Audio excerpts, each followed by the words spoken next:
Tadi Mbak Prita juga mention Mm-mm. tentang dana pendidikan anak ya. Yes. Dan aku juga sempat baca tulisan Mbak Prita, Mm-mm. yang dimana komitmen terpanjang di financial planning itu Mm-mm. bukan cicilan rumah, Yes. melainkan pembayaran dana pendidikan anak. Satu anak sama dengan 18 tahun bayar pendidikan mereka. Mm-mm. Kalau pakai topi antagonis, ada juga orang tua yang melihat itu sebagai investasi masa depan. Anakku investasi. Ini mungkin agak tertampar bagi sebagian orang, tapi aku mau masuk ke cara pandangnya Mbak Prita. Bagaimana yang sebenarnya atau seharusnya kita melihat dana pendidikan anak. Pertama, I feel so sorry untuk anak yang mungkin orang tuanya masih berpikir seperti itu. Yep. Nak, I understand what you feel, jadi sabar ya. Sabar, Udah sabar Mbak. ya. Sabar gitu. Alhamdulillah aku dan suami aku sama sekali tidak berpikiran seperti itu. Pertama, kita tuh percaya bahwa kita tuh menikah tuh sadar. Aku dan suami aku menikah secara sadar. Kita punya anak juga sadar. Ya bikinnya juga sadar kan, gitu. Artinya pada saat kita sadar, ya kita ngerti bahwa anak itu adalah amanah dan tanggung jawab orang tua.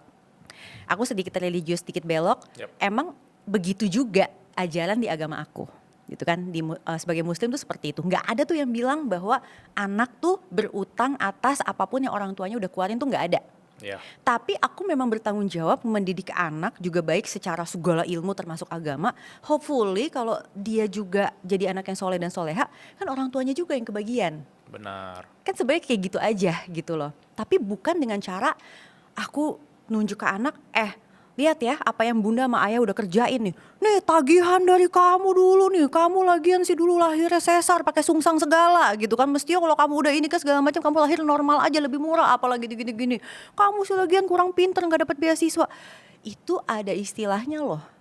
Namanya financial enmeshment. Financial embarrassment. Enmeshment. Itu adalah sikap hidup orang tua di mana dia itu menekan anak dari sisi finansial, dalam artian kamu itu ngutang sama saya karena saya udah ngerjain segini banyak untuk kamu. Dan itu bahaya banget. Karena penelitian di Amerika Serikat juga menunjukkan bahwa 80% kualitas anak itu ditentukan oleh orang tua yang berkualitas. Jadi orang tua tuh emang harus berkelas, sorry banget. Yep. Yep. Karena orang tua gak berkelas, itu menghasilkan anak yang juga gak berkelas. Itu akan turun-temurunnya seperti itu.